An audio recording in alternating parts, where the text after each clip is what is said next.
All right, hey everyone. I wanted to do this for a while, but as you know, I was the editor and producer on several of the top 25 videos they released for the HCS. I did around half of them, and Lalo or Muggsy did the other half. We were wanting to do director's commentary on these videos. I know it's been a little while since they came out, but I still wanted to do these.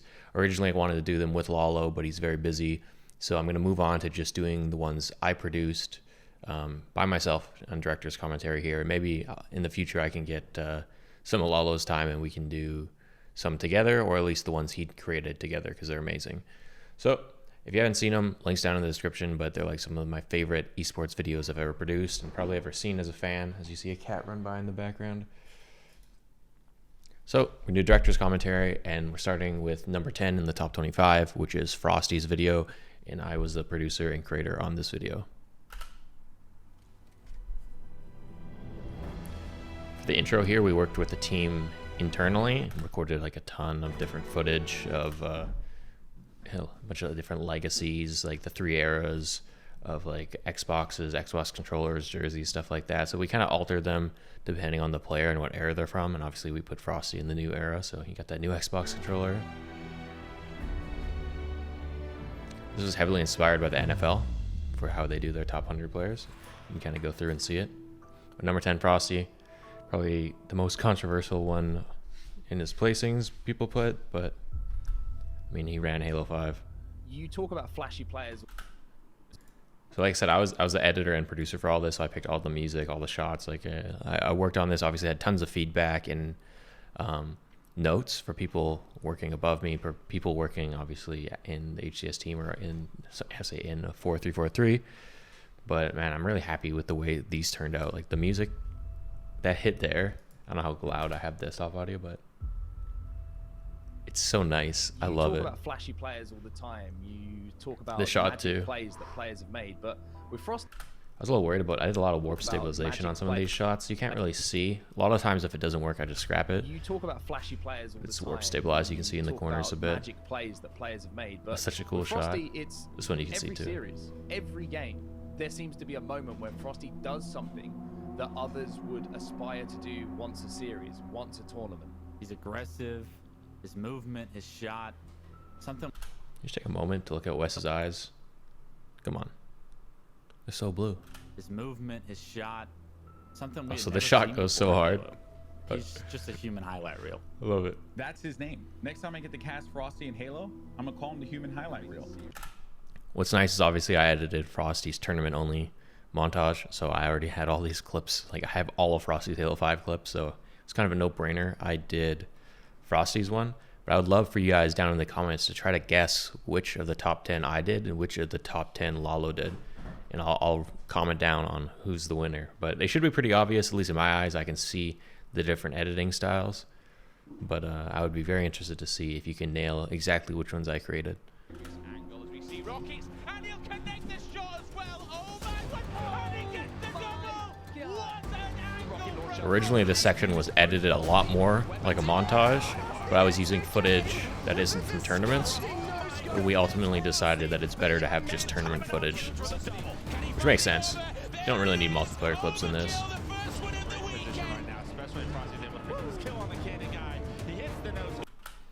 So a lot of people might be wondering about that. So I don't know the exact origin, but I know. So this isn't a regular shot. I'm using a mod in Halo 3, or sorry, for Halo MCC, which is a dolly cam. So I'm picking these locations. My cats are running around. This is why it looks so controlled, because it actually is. And I'm changing the speed, obviously. So an editor, Puma, who does like these crazy, almost like psychedelic edits. If you want to watch like super artsy stuff, check out his. He's the best at it, probably. I believe he paid for some guy to create this mod. I don't know if it's still working, but I was always planning on doing a tutorial on how to use this dolly tracker for dolly cam for Halo 3. And if it's still up and running, maybe I'll do that in the future. But I know with Infinite coming out, kind of heads down and everyone's focusing on Infinite. But it is something, I think, if you're going to do Halo 3 montages and you're not using the dolly cam and you're not using reshader, then like, what are you doing? 2021, almost 2022. These are the things that make your videos much better. And this was just me simply using it for like 1 or 2 angles here. You can see that, at least I can see the difference. This isn't just me on my controller trying to track an angle like awkwardly. This is actually a setup shot. Of course, a wipe transition. Everyone loves a wipe transition. Have the foreground piece wipe.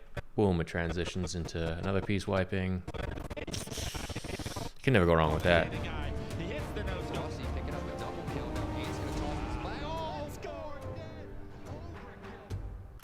You can always see the red BR in all my shots, especially in like my other ones too, because this is Lalo just sniping my ass down here for this shot because we have to recreate it obviously. But he's always got the red BR. The young Halo prodigy known as Frosty.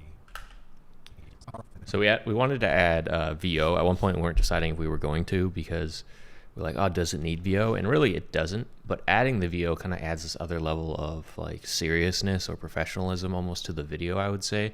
And people are like, oh, like this is actual like high quality. They're putting a lot of stuff into here, and I'm really happy with the way it turned out. One thing that's a nice shout out.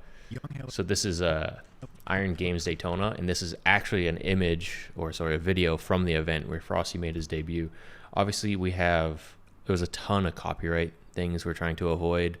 A lot of the videos, the older ones, like they're from the eras of MLG, like Ogre 2, Walshy, stuff like that. So we have to be careful because we don't own the rights to that footage in the world we live in now. Like you kind of want to make sure you have everything correctly. So I don't have a ton of footage from the Iron Games Daytona, but this was a fan video for this exact shot. So I thought that was a nice little Easter egg. I mean, Frosty watching will know, and maybe Frosty fans will know that like that's actually a shot referencing the VO from his first tournament where he kind of popped off. I believe he was with South 1 and South 2 at this tournament. Don't quote me exactly on that. Known as Frosty burst onto the scene, winning his first ever event within a year and quickly making waves with his aggressive playstyle and game-breaking mechanics. The way he moved, at the pace that he played at, the shots that he hits, it was insane to me. 38 to 28. The front is back a little bit. Triple kill comes. I believe these shots are slightly out of sync, but I'm not sure. And I love using the shot. It's just great. He went from like not even. So this is one thing I did a lot. I think Lalo did too. So this is the first time Lethal is going to be speaking on Frosty. So I use B-roll to show Lethal. I know I do that in my other ones, but I won't spoil exactly which ones I made. But I thought that was like a nice little touch. Like, existing to in. Let me back it up here.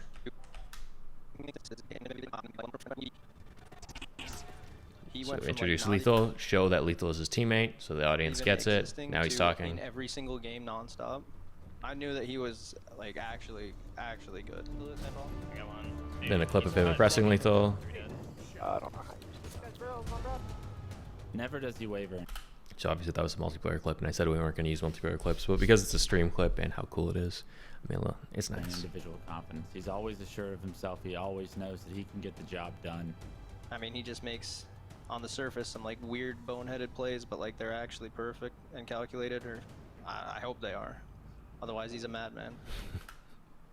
Lethal's Lethal section is so good there. To be alongside players like Royal 2, Lethal, and Snakebite, and to be going for a sniper rifle off of spawn says everything. I think you need to know about the talent that Frosty has. They know what you can do, and they wanted to let him off the leash. There is... All the montage kids should know, will probably notice that I'm doing still all the gunshots to the beat of the music, even if the music's really quiet in the background. You know, gotta have that. They know what you can do, and they wanted to let him off the leash. There is one player that always stands out to me. So what I should have done here is zoom in a bit and have less of like head space or headroom here. So we scale in, I should say, instead of zoom in, and kind of move it up is what I should have done here for this shot. And I think Halo fans across the globe, off the bat, he sprints full speed up to the sniper rifle. Kicking things off with Frosty's POV. PJ, I'm going for snipe off spawn, and like we're like, we don't even know what the hell that means. Like, Frosty, he headed straight for the sniper, making a charge, picks it up immediately and rips off Hook's face. Just no scopes the person in front of him. That was his opening strat. If he loses that, he loses his snipe. But he was so confident in no scoping that player. That was his strategy. What I like about that is not only do they talk about it and show it, which is cool because that happens only a few times in the top 25 videos, but I replay it in slow motion. For some reason, it really reminded me of sport videos or sports. and I liked it a lot. So I hope you guys liked it too, because sometimes just straight slow motion shots look weird, but they're still talking about it. Confident in no scoping that player. That And like even then, it looks ridiculous. The one thing when you're watching like stuff like this, like it might look like he missed. Like his head's. First of all, the spectator mode is always slightly off. That's an issue we need to resolve even now. But also, like they're playing at like 200 some frames. Well, actually, Halo 5. I might be wrong on this, but I was gonna say for Halo Infinite they would have 200 some frames, and we're only watching 60. So we're actually literally missing frames when we're watching this stuff, right? But now that I realize this was Halo 5, or I remember this is Halo 5, might not have that many frames. so confident in no scoping that player. That was his strategy. A full blown. The pause is perfect there. You gotta hit him with that. Just his reaction's so funny that like you just kind of like let it hang for a second. One thing I really learned in working with Matt on these, he's someone who gave like most of the feedback, and really it was feedback that was amazing, and I think I used every single bit of feedback he suggested. But one thing, I think this one has the least on it because I kind of banged it out and everyone liked it. But in all the other ones I learned, it was a learning process to hang on what people say. I used to have audio where it was like someone talks, someone talks, someone talks. And if there was holes in the middle, like that was a mistake. I mean, I edited some videos for Mr. Beast and it's got to be like bam, bam, bam, bam, bam, talking. But when you have someone hang on something, and this isn't a good example here, I'll have to show you more in some of the other ones. When they say a line, then you let it hang and don't have someone else come in right away, it makes that line more important and more powerful and stick with the viewer more. So there's some later where he's like, I think he's the most dominant player in Halo 3. And instead of instantly cutting to like, yeah, and I also, someone else talking, you let that hang. And he says that and he looks at the camera and he's like, I think he's the most dominant player in Halo 3. And then someone else comes in and you're like, oh shit, you know? Like it gives it a little more power. So any editors out there, I would highly suggest when someone says something impactful or you think it's a special thing, I shouldn't say special, but something impactful and powerful in a moment that you want to stick with the viewer, let it hang, let them finish it. And even if you don't have the B-roll of them hanging, say they instantly start talking, just like cut, but have there be no more like VO or voiceover talk for a bit there. Just give it its moment, and as soon as he finishes talking, give it a few beats, and then come in with the next one. Scoping that player. That was his strategy. A full blown psychopath is what you got to be thinking like, or you just got to be disrespectful. Somehow he's got it down to a science. It just shows you how much better he is. Start off from the point of view from Frosty. This is like the craziest clip.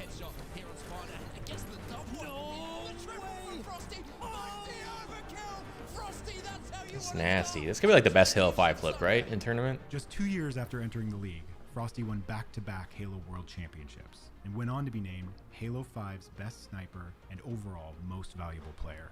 For a lot of people in life, that would be. And he's got a sick lot of montage. boxes Just saying. that have been ticked, but that just made Frosty hungrier. He was voted Halo 5's most valuable player because he was Halo 5's most valuable player. He was the best player in the game, hands down. See, what I should have done now if I went back to this, if I was going to redo this part here, and I wanted to use that, what I was talking about earlier, let's just see what he says again. Frosty hungrier. He was voted Halo 5's most valuable player because he was Halo 5's most valuable player. See how he says Halo 5's most valuable player, then he keeps talking. I should have cut. He was voted Halo 5's most valuable player because he was Halo 5's most valuable player.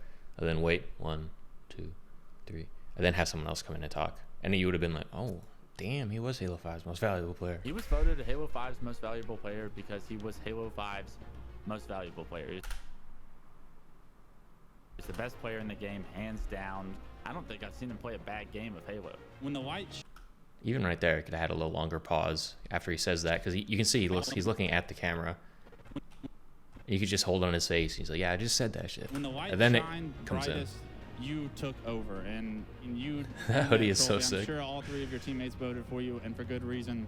Frosty was the playmaker. Frosty was the guy who changed movement in Halo 5. This clip is How did he ridiculous manage too. to Pretty sure they almost patched call, this like, out right white after or movement? made it illegal, but Wow, I haven't even seen this spot. we're gonna see stuff like this in Infinite.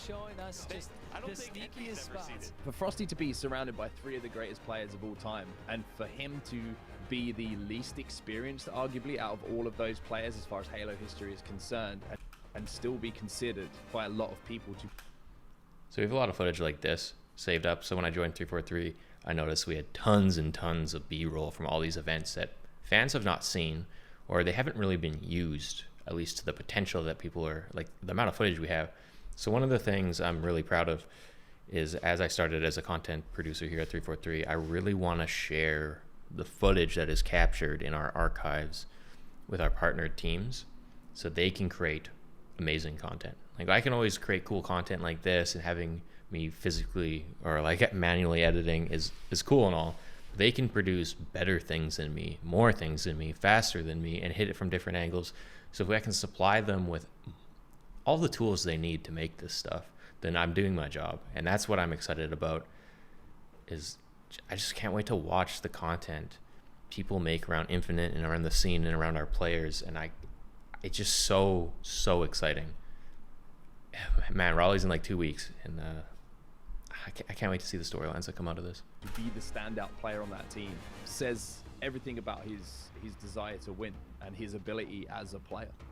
I think Frosty's early success is exciting because it feels like his career is just getting started. He's already achieved everything there is to achieve as an individual in the scene. He's got his MVPs, he's got his world championships.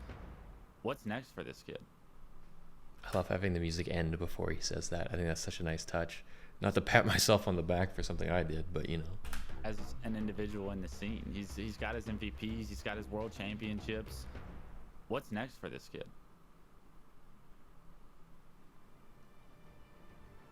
Man, I love this top 25 project. I don't know about you guys. I know everyone's like, the list is controversial. Look at the content. It's so good. Guys, if I was not working here and I was a fan, I'd be hyped on this stuff. I mean, I'm hyped now and I made it. Like, I'm not gonna lie, like I didn't edit the Ogre 2 one. I'll be straight up. I'm gonna tell you, Lalo edited that. When I watch that video, I get goosebumps. I'm like, this is the video. Someone wants to get into Halo, hit them with this video, that Ogre 2 video. That's the one. That's the chosen one. And man, to this day, I have to render out more because I want them to send them out, right? And anytime you render something, you got to quality check it, which means you have to sit down, watch the whole thing, make sure there's no digital damage or glitches because of the exporting process. Sometimes shit like that happens, right? So I've watched this Ogre 2 one a lot. I've watched all of them a lot, but the Ogre 2 one, I'm just sitting there, I'm like, do I got chills going down my spine right now watching this? I'm like, am I getting emotional watching this?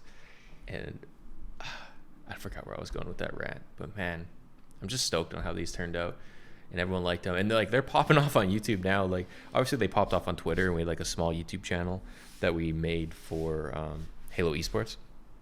But after the stuff that's happening in Infinite and with certain players and what's happening with them, those videos are getting pumped up because people are like, oh, you're new to Halo as a fan? Like, you're just, Optic has a sick roster. You want to learn more about Pistola? Well, boom, check out the Pistola top 25 video. This covers it. Get you right into that. Like, it's like a mini documentary. And like, I just recently exported all of them again for another reason that I can't go into. And so I had to quality check them. I had to watch all of them. And as I was watching all of them, I'm like, damn, this is like so long. Like, to watch all of them back to back, that literally is a documentary. Like, there's so much there. And there's, I could talk all day on this stuff, but I won't bore you guys. So that was Frosty. He's number 10 in the top 25. This is a video I made. The next video, I'm going to spoil it now. I mean, you guys already know it's Lunchbox's video, but I also, my cord's being all weird. One sec. Fixing the cord. I also edited that one, and I'm really proud of that one, how it turned out. One thing I'm really proud of for all these videos is it's not like the same story over and over. Each player is a different character in this Halo story, and they have a different role, and they have a different thing that makes them exciting and is unique to them. Like Frosty, he hit everyone right off the bat with like, he gets clips. He's a monster. He's like he's styling on kids, but not, like, no one else is like that in the next. Like, it's not like every single one is like, let's look at this montage, look at these clips, look at this montage, look at these clips. When he goes in the lunchbox, it's going to be like, look at this story, look at this, look at the brain behind this man, look at his thought process. Not to spoil too much of it, but every single player in the top 25 has like a different thing that is almost like the plot or like the storyline structure or their character development, even if you want to go into that. That is different and unique to them. And I found that so interesting. It keeps these videos fresh and unique. And yeah, I won't keep rambling. My cat's freaking out, and I still gotta fix this cord because it's bugging me. But I don't know when I'll record the next one. But let me know if you're interested in watching, I guess, obviously, me talk about all these videos, and I'll try to get Lalo in on the videos he produced because he's a god at this. All right, thanks, guys. I'll catch you in the next one.